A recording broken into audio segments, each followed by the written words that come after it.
Do you wanna know? Hello everyone, good morning sa inyong lahat guys.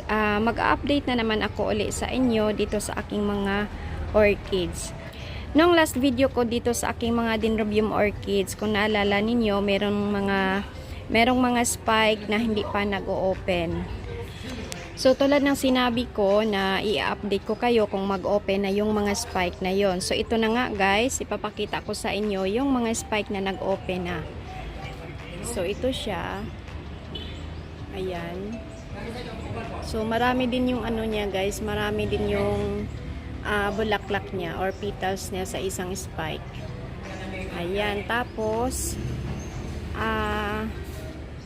dito naman, ayan ito na siya.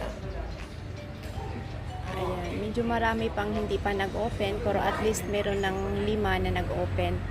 Tapos dito naman sa taas, ayan i-zoom in ko na lang. So yan ang bulaklak niya. Ayan, so nag-open na siya. Ayan. Tapos ito naman na mag-isa lang talaga yung bulaklak niya. Ayan. So ayan guys. Itong ito halos yan dito sa mga dilaw ko, pero itong dilaw, kung napapansin niyo, marami na ngang palanta na rin siya. Tapos eto,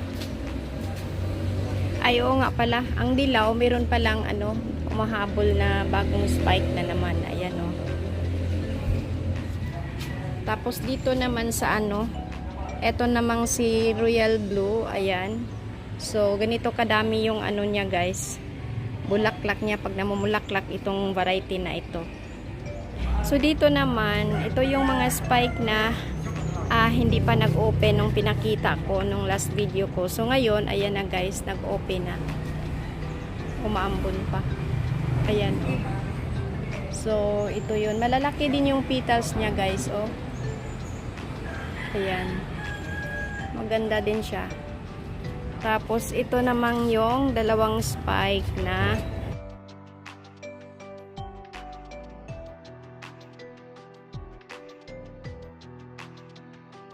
kulay dilaw na maroon yung gitna. Ayan. Tapos dito, ito naman yung pariha lang ito doon sa isa doon. Ayan Mga simpleng lang naman sila guys, mga common lang na mga variety, pero kahit ganito lang sila, pero at least maganda naman sila tingnan. Tapos dito naman sa aking aking Cymbidium orchids, ayan yung isa, 'di ba? Pinakita ko rin dati yung isa. Ngayon naman itong isang pot na ayan. Itong isang pot na mamulaklak na naman uli. So katatapos lang nung isa, ito na naman. Tapos yung isa ko pang Cymbidium, ito sabay silang namumulaklak ngayon. Ayan ibang variety din ito, pero halos mukha lang, kaya magkakulay lang, kaya lang ang diferensya lang dito, ito ay bilugan or pabilog yung petals niya, whereas dito pahaba. Yan lang ang kaibahan nila. Tsaka mas maraming kulay maroon dito, maroon ba to or pula dito sa niya, sa lip niya, kumpara dito na lang, parang spot lang. Mga spots lang yung nandito. Ayan. Ito namang ko guys. Tingnan nyo. Nag-open na lahat yung kaniyang mga buds. Ayan. Diba ang ganda niya tingnan? Kahit napakaliit lang. Pero maganda kasi napakatingkad na kanyang pagkapula. Ang liit lang talaga ng ayan kasing laki lang ng kuko ko yung kanyang mga bulaklak. Ayan. Diba? Ang ganda niya tingnan. So, nag-open na sila lahat. Ayan. Para siyang dwarf na Vanda orchids. So,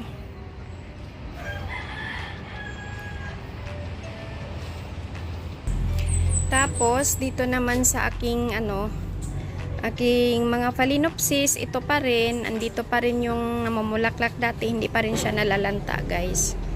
Ayan o, against the light lang. And dito pa rin, wala pa siyang petals na nalalanta.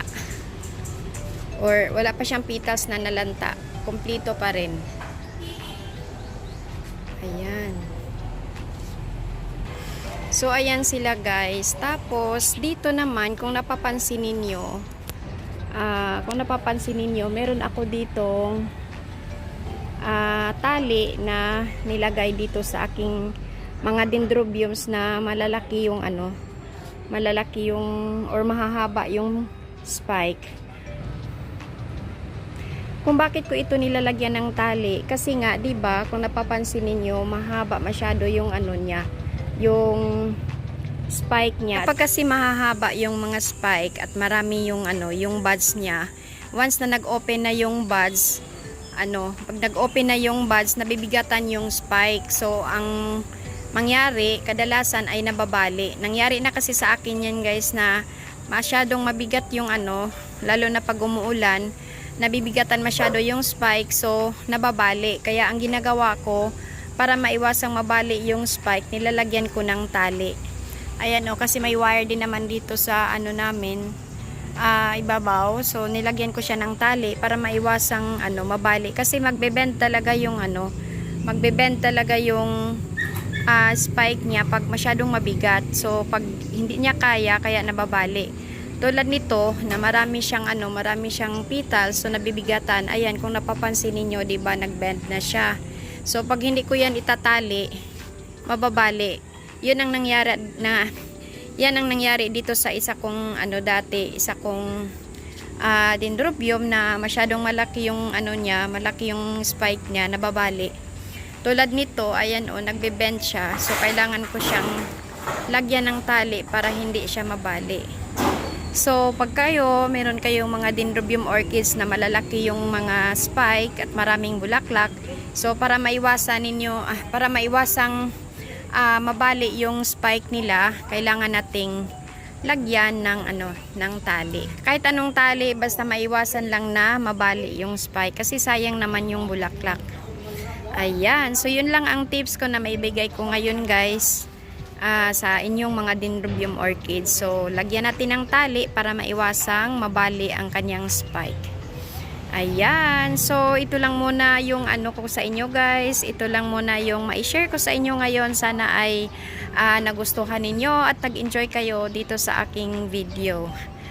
Ayan. So, maraming salamat dun sa mga kaibigan ko sa YouTube na laging nagsusupport. Maraming salamat sa inyong lahat at doon sa mga hindi pa nakasubscribe, please subscribe sa aking channel at paki-like at share na rin. Ayan, have a nice day everyone!